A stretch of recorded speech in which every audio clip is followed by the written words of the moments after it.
dengan bakal calon wakil presiden yang ada hasil surveinya dari Indikator Politik Indonesia. Hadir untuk berbincang mengenai membahas soal ini Burhanuddin Muhtadi, Direktur Eksekutif dari Indikator Politik Indonesia, Bung Herzaki Mahendra, jubir dari Partai Demokrat, dan juga Mas Edi Suparno, Sekjen Partai Amanat Nasional. Saya ke Mas Edi.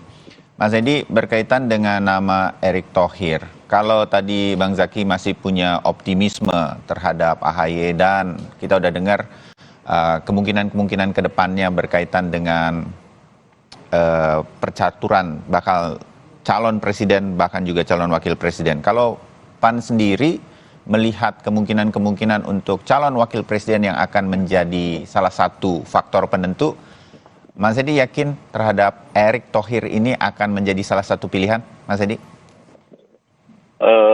Saya pertama gini, kita lihat bahwa Pilpres dan juga pemilu legislatif di Indonesia itu pertarungannya adalah pertarungan tokoh, aktor politiknya, tidak dominan oleh lembaganya atau partai politiknya. Setuju. Sehingga kedepannya itu partai politik itu sekedar menjadi supporting factor, tetapi key factornya adalah aktornya tersebut. Sehingga ketika aktor bergerak, dan aktor biasanya bergerak lebih lincah ketimbang kelembagaan, ketika aktor bergerak, dan efeknya itu langsung terasa di masyarakat. Dan itu bisa terbukti, efeknya terlihat di dalam survei-survei. Nah, kalau kita lihat grafik perjalanan Erick Thohir dalam hal ini, kalau kita lihat selama 18 bulan ke depan, perjalanannya dan tingkat kenaikan elektabilitasnya menurut kami cukup fenomenal. Tetapi itu juga berbanding lurus dengan kinerja dari Erick Thohir. Dengan pelaksanaan misalkan saja pada saat di awal Asian Games, terus kemudian melaksanakan berbagai kegiatan dan juga melakukan restrukturisasi BUMN secara baik, ya. Jadi dan sekarang mengambil alih PSSI, ya. Dan saya kira itu merupakan bukti dari kinerja yang sangat terlihat transparan, diperhatikan, apalagi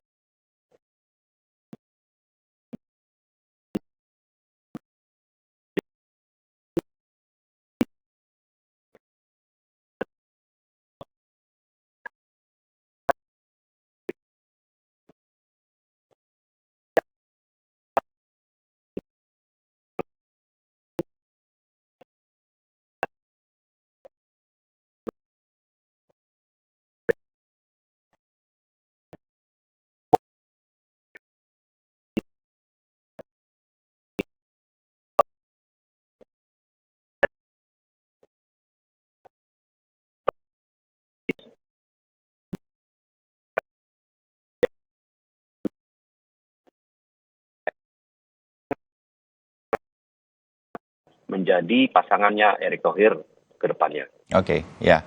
Mas Burhan, saya mau sedikit, Mas Burhan juga mengamati dan menganalisa Presiden memanggil partai-partai, kecuali Partai Nasdem, di mana Pak Zulkifli Hasan juga hadir tadi malam dari PAN, begitu, yang menjadi koalisi dari Pak Jokowi di Istana Merdeka.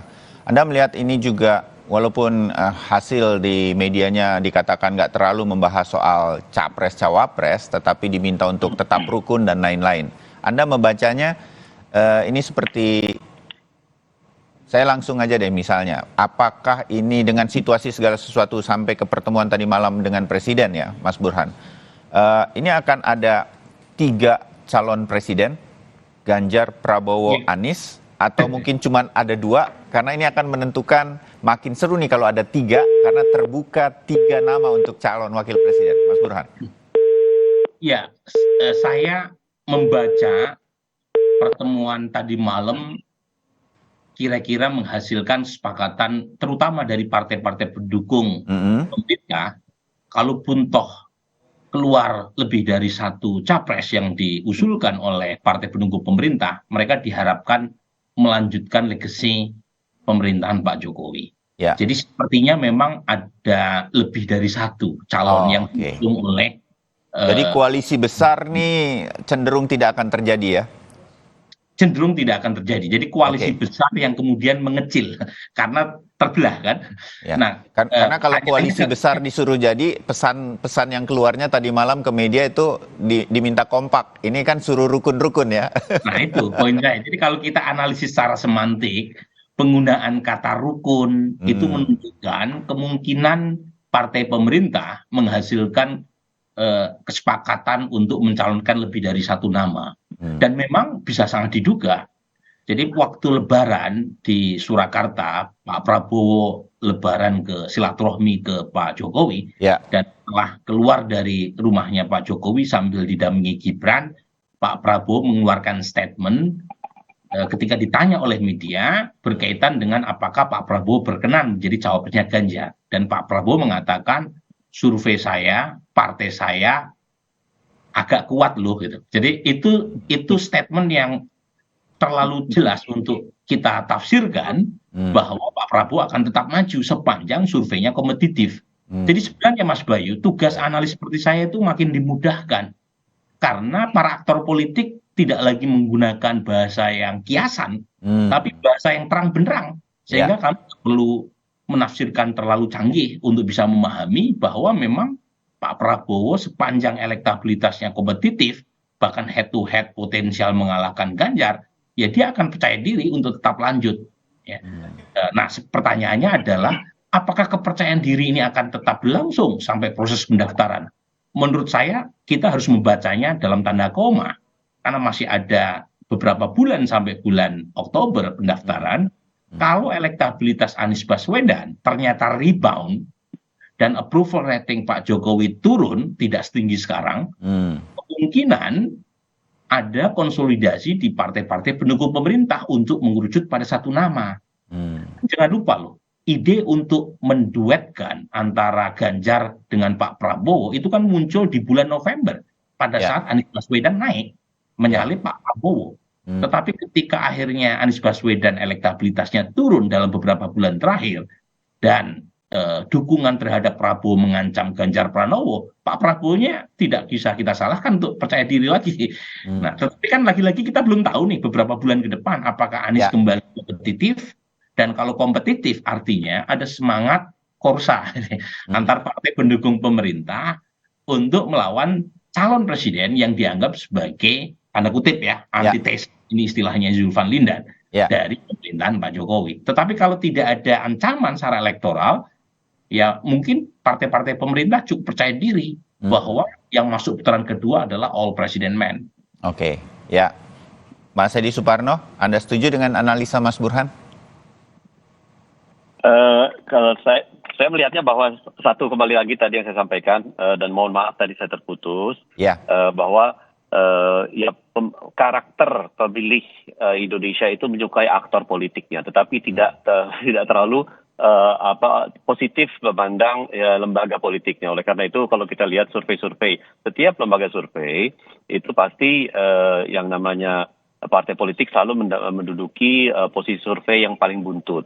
Nah, oleh karena itu memang aktor politik itu sangat menentukan. Nah, dalam hal ini saya melihat para aktor politik ini pasti akan berlomba-lomba untuk melakukan berbagai kegiatan, baik itu kegiatan real maupun gimmick, untuk bisa menangkap peluang kenaikan elektabilitas yang masih ada waktunya untuk mereka tuai dalam beberapa bulan ke depan. Nah, oleh karena itu kami dalam hal ini terkait cawapres yang sangat dekat terasosiasi dengan PAN, Mas Erick Thohir, kami melihat tadi saya sampai pada pembahasan kegiatan beliau terutama terakhir menangani PSSI. Ini ada puluhan juta penggemar sepak bola di Indonesia yang sangat concern, ingin melihat olahraga favorit mereka, sepak bola, itu diselamatkan. Dan sekarang ini ada dalam tanda petik dewa penyelamatnya, Pak Erick Thohir. Cuma ini saya yakini. Kekhawatirannya kalau Bang Eto jadi wapres, PSSI-nya ditinggal. Justru perhatiannya lebih besar saya kira. Oh, gitu? Dan justru banyak perangkat yang dimiliki Pak Erick Thohir sebagai wapres, insya Allah ketika nanti menjabat untuk bisa melakukan perbaikan-perbaikan terhadap PSSI. Jadi saya kira itu akan terlihat dan sangat transparan ke depannya bahwa kenaikan elektabilitas para aktor-aktor politik, para aspiran capres dan cawapres itu akan sangat terlihat dalam beberapa bulan ke depan, dan akan sangat semakin dinamis satu dengan lain karena masing-masing berlomba-lomba untuk menaikkan elektabilitas. Nah, saya sedikit saja berkaitan dengan pertemuan tadi malam di mana Pak Zulhas juga hadir. Berarti koalisi besar seperti analisa Mas Burhan masih terbuka ya, Mas Edi, melihat situasi dalam beberapa bulan ke depan nanti, begitu? Saya kira salah satu topik pembahasan yang kemarin dibicarakan di antara para pimpinan parpol dengan Bapak Presiden itu adalah bagaimana menindaklanjuti hasil pertemuan di kantor PAN di bulan Ramadan yang lalu, di mana pimpinan partai politik hadir, Bapak Presiden juga hadir, dan digagas pembentukan koalisi kebangsaan, koalisi besar itu. Nah, dan tindak lanjut daripada pertemuan di kantor PAN adalah pertemuan kemarin, bahwa kita akan tetap menjalankan, tetap akan melaksanakan mimpi besar untuk membentuk koalisi kebangsaan, agar terbentuk sebuah koalisi yang bersatu di bawah partai-partai politik yang mengusung dan ingin melanjutkan agenda yang dilaksanakan oleh pemerintah saat ini. Terbayang Mas Edi. Bang Zaki, kalau begitu, kita masih ingin melihat, saya bahkan secara pribadi pengennya makin banyak bakal calon presiden yang hadir, makin seru. Makin enak nanti kita ngobrolnya waktu kita membahasnya menjelang pemilu dan kampanye. Betul kan saya? Bagaimana kemudian Anda meyakini bahwa salah satu bendera yang diharapkan, tentu bahasa saya melihatnya dari Partai Demokrat adalah koalisi perubahan bisa mengajukan nama Anies Baswedan, di mana mungkin salah satu yang muncul adalah calon wakil presidennya dari Partai Demokrat, AHY. Jadi Anda meyakini bahwa masih akan berkibar ini nama Anies Baswedan dalam beberapa bulan ke depan, maju sebagai capres, Mas Zaki? Ya, pertama sebelum masuk ke situ, saya ingin mengapresiasi Bang Edi dulu, Bang.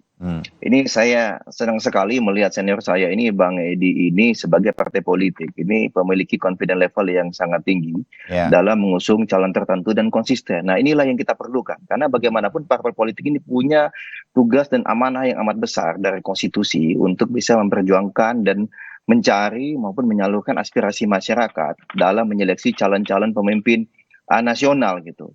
Karena partai politik kan seharusnya independen, mandiri. Janganlah kemudian ditekan-tekan, diintimidasi, kemudian memilih satu calon atau calon lain hanya karena, mohon maaf gitu, ada kekuatan-kekuatan luar yang memaksa.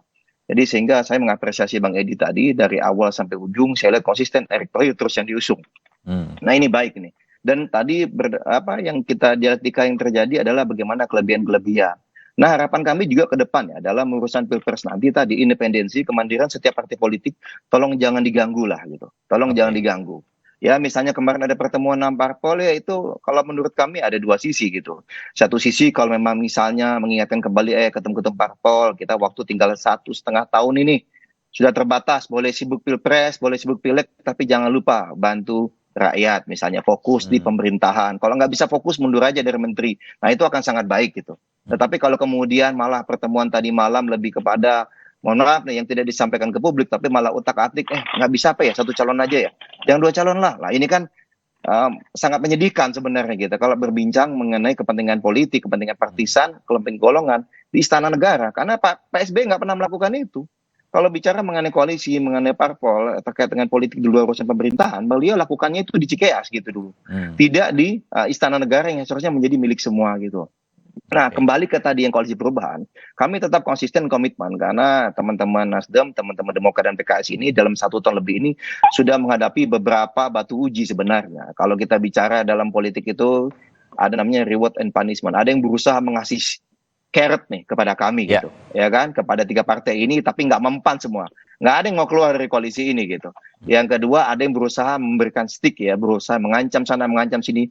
Terakhir misalnya Pak Muldoko dengan PK-nya yang mengada-ngada ke MK ini kan berusaha merebut kami, ujung-ujung kan biar dukungan tidak ke Anies Baswedan gitu, yang bagi yang kami sangat-sangat menyedihkan. Lebih hebat Pak Said Iqbal itu ya, ketua partai buruh, berani buat partai sendiri, ikut verifikasi dan lolos. Nah, ini kan tokoh lapangan yang luar biasa, nggak perlu bintang 4, nggak perlu jenderal, nggak perlu orang dekat presiden, tapi bisa buat partai dan kemudian maju ke pilpres. Nah, inilah yang kami harapkan, bagaimana pemilu kita Kalau misalnya ini jujur, adil, demokratis, tidak ada tekanan, intimidasi, kami meyakini 3 calon itu akan bisa terjadi. Mau 2 calon juga tidak apa-apa. Benar, Anies Baswedan, Koalisi Perubahan, Mas Ahaye siap menghadapi. Apakah Pak Ganjar saja, ataukah ada Pak Ganjar di satu sisi, dan ada Pak Prabowo juga bertanding. Yang penting mari kita sama-sama pegang komitmen, ayo kita bertanding secara kompetitif.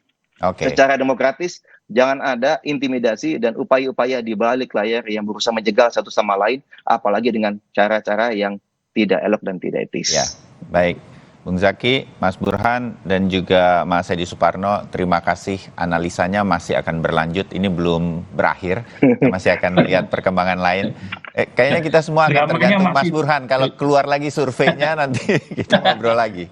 Dramanya sampai berapa episode nanti? Dramanya nanti akan ada episode lanjutan. Jadi jangan kemana-mana, pasti kita akan ngobrol lagi.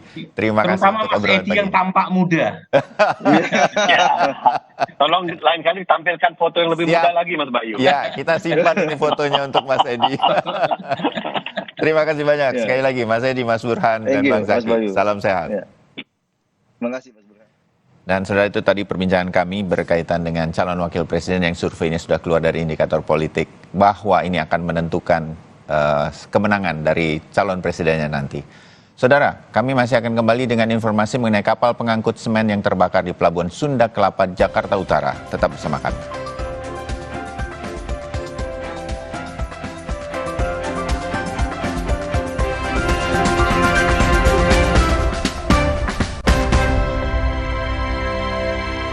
Sakit kepala di sini atau di sini? Tenang, sakit kepala satu solusinya. Minum Paramex. Sakit kepala, Paramex obatnya. Produksi Konimex. Kalau sakit hati, nyeri otot, Paramex nyeri otot, redakan nyeri otot, sendi, dan pegali. Nyeri otot, Paramex nyeri otot. Produksi Konimex.